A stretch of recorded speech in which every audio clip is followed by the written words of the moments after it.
Stock market के एक और वीडियो में आपका स्वागत है। आप सभी को दिवाली की हार्दिक शुभकामनाएं।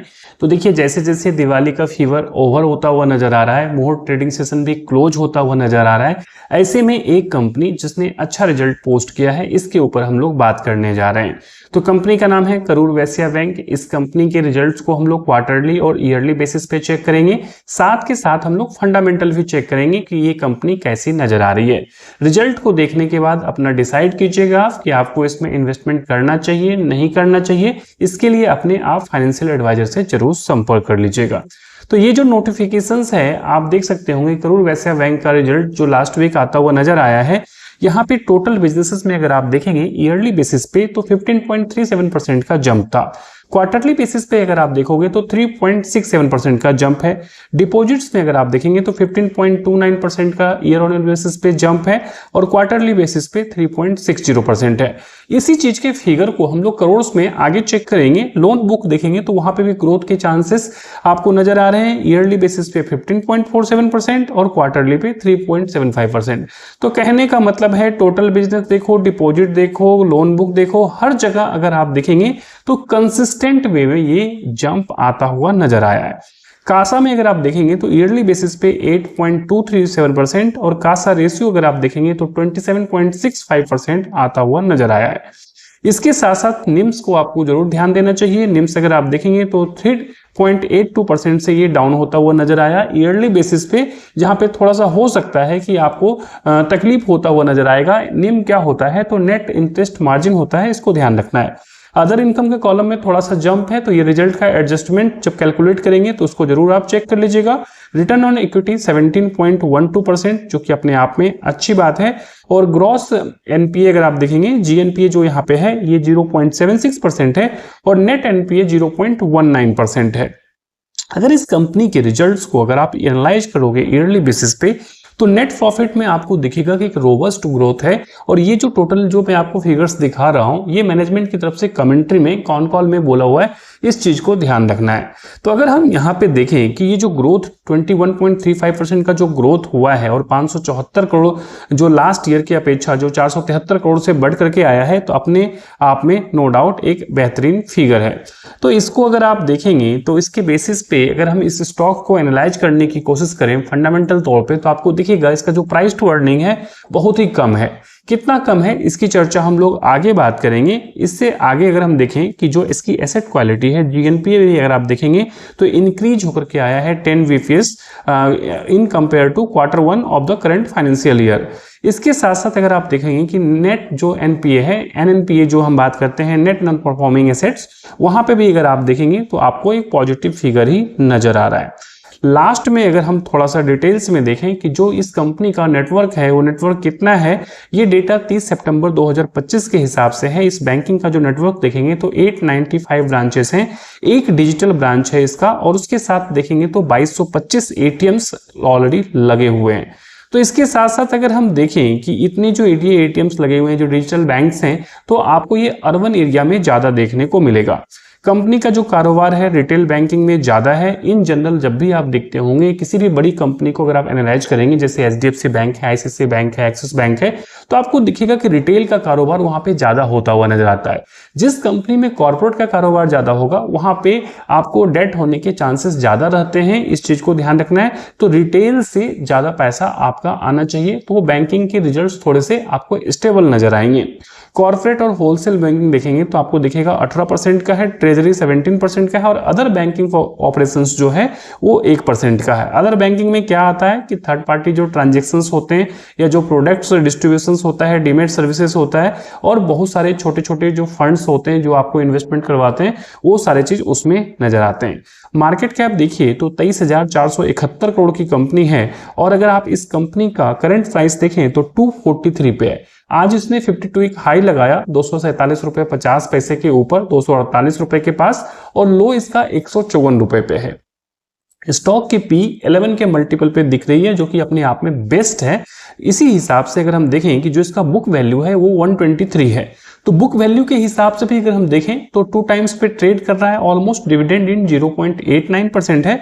रिटर्न ऑन कैपिटल एम्प्लॉयड थोड़ा सा आपको निगेटिव नजर आ रहा होगा क्योंकि रिसेंटली बैंक निफ्टी ने लाइफ टाइम हाई लगाया है। तो आपको आने वाले समय में जिस कदर बैंकिंग्स में आपको तेजी स्टार्ट हुई है और जीएसटी के कट के बाद और भी जो लैंडिंग का कारोबार थोड़ा सा बढ़ता हुआ नजर आएगा क्योंकि लोग एक्सपेंडिचर ज्यादा कर रहे हैं, तो अगर यहाँ पे ये जंप आएगा तो नो डाउट आरओसी भी आगे चल करके बढ़ जाएगा। रिटर्न ऑन इक्विटी देखेंगे तो 17.6 जो कहीं से खराब नहीं है, फेस वैल्यू 2 की है और इंट्रिंसिक वैल्यू 259 की है। तो इंट्रिंसिक वैल्यू के हिसाब से भी अगर करंट प्राइस चेक करोगे आप तो 243 अभी भी सस्ता है। तो इंट्रिंसिक वैल्यू के प्राइस तक तो आराम से इजीली स्टॉक्स पहुंच जाता है। इंट्रिंसिक वैल्यू मतलब कहने का मतलब ये समझिए कि एक चिप्स का पैकेट जिसमें चिप्स जो भरे होते हुए तो वो फूला हुआ होता है, अगर उसको फाड़ते हैं तो वो पचक जाता है। तो कहने का मतलब है जो एक्चुअल प्राइस है वो इंट्रिंसिक वैल्यू है, इस चीज को समझिएगा। तो अभी भी यहाँ पे स्ट्रेंथ बाकी है, इसको ध्यान रखना है। और ऐसा नहीं है कि इंट्रिंसिक वैल्यू क्रॉस हो जाने के बाद आपको स्टॉक प्राइस ऊपर नहीं जाता है, इसको भी आप लोग अपने एडवाइजर से संपर्क कर लीजिएगा। अब इस कंपनी के रिजल्ट्स को थोड़ा सा डिटेल्स में एनालिसिस करेंगे जिससे आपको पता चलेगा कि देखिए अब यहाँ पे हम 1-2 क्वार्टर 1-2 साल की नहीं थोड़ी लंबा फिगर लेंगे जिससे आपको समझना चाहिए मार्च 2023 से लेकर के सितंबर 2025 के क्वार्टर्स के रेवेन्यू के फिगर्स को देखा जाएगा। इसके बाद हम लोग इंटरेस्ट के फिगर पे आएंगे, उसके बाद हम लोग नेट प्रॉफिट पे चलेंगे। तो आप देख सकते हैं 1768 करोड़ जो कि मार्च 2023 में इसका रेवेन्यू था। उसके बाद ये 1883 करोड़, 1997 करोड़, 2139 करोड़, 2187 करोड़, 2285 करोड़, 2387 करोड़, 2489 करोड़, 2516 करोड़, 2569 करोड़ और 2808 करोड़। मतलब एक भी क्वार्टर आपको ऐसा नहीं दिखेगा कि यहाँ पे गेन नहीं आ रहा है। हर क्वार्टर में आपको लगातार गेन देखने को मिल रहा है जो अपने आप में पॉजिटिव है, इस चीज को ध्यान रखिए। इसके साथ साथ अगर हम देखेंगे कि बैंकिंग में आपको इंटरेस्ट का कॉलम बहुत ज्यादा इंपॉर्टेंट होता है, तो आप देखिए 876 करोड़ से बढ़कर के 986 करोड़, 1082, 1138, 1189, 1260, 1324, 1407, 1427, 1489, 1547।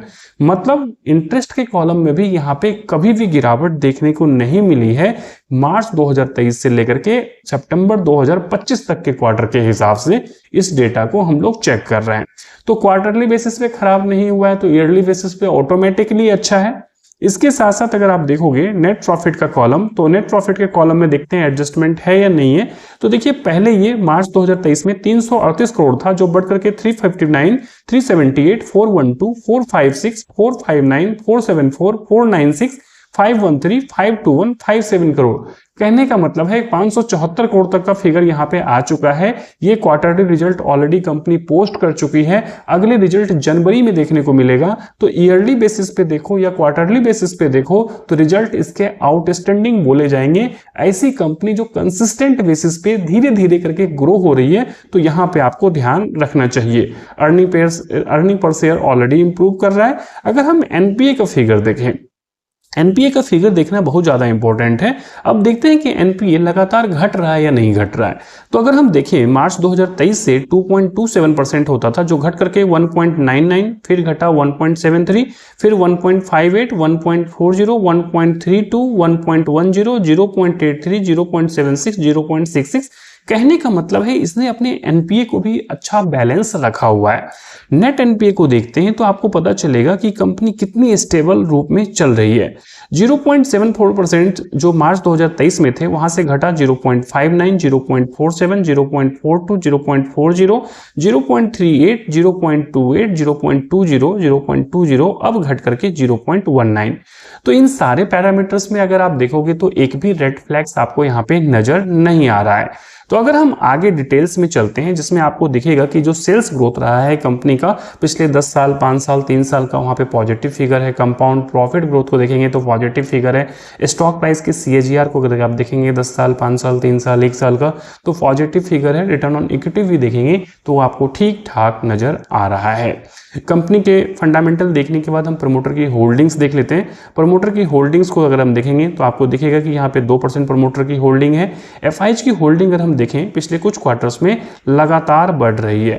अगर आप देखेंगे पिछले 4 क्वार्टर से एफआईज की होल्डिंग लगातार बढ़ती हुई नजर आ रही है, जो अपने आप में पॉजिटिव है। और एफआईज की होल्डिंग के साथ साथ अगर आप देखेंगे तो डीआईज की भी होल्डिंग बढ़ रही है, मतलब इंडियन जो म्यूचुअल फंड्स मैनेजर हैं उनको भी पसंद आ रहा है और फॉरेन इन्वेस्टर्स जो हैं उनको भी पसंद आ रहा है।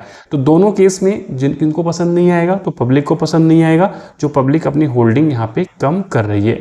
तो लगातार आपको पता ही होता है कि जब इंस्टीट्यूशन बाई करते हैं तो पब्लिक वहाँ पे सेल करती है, तो इस चीज़ को आपको दिमाग में लेके चलना चाहिए। तो हमने इस कंपनी के फंडामेंटल आपको बता दिए, इसके बेसिस पे आप अपना टेक्निकल चेक करेंगे, अपने एडवाइजर से संपर्क करेंगे, आपको इन्वेस्टमेंट करना चाहिए नहीं करना चाहिए, इसके रिजल्ट आपको अच्छे लगे नहीं लगे आप कमेंट करके जरूर बताइए, जिससे हमें पता चलेगा कि आपको और भी यहाँ पे कुछ डीप इंसाइट अगर देने की रिक्वायरमेंट है तो उसको अपडेट किया जाएगा। अगर आपको वीडियो अच्छा लगे वीडियो को लाइक और चैनल को सब्सक्राइब जरूर करें। Thank you.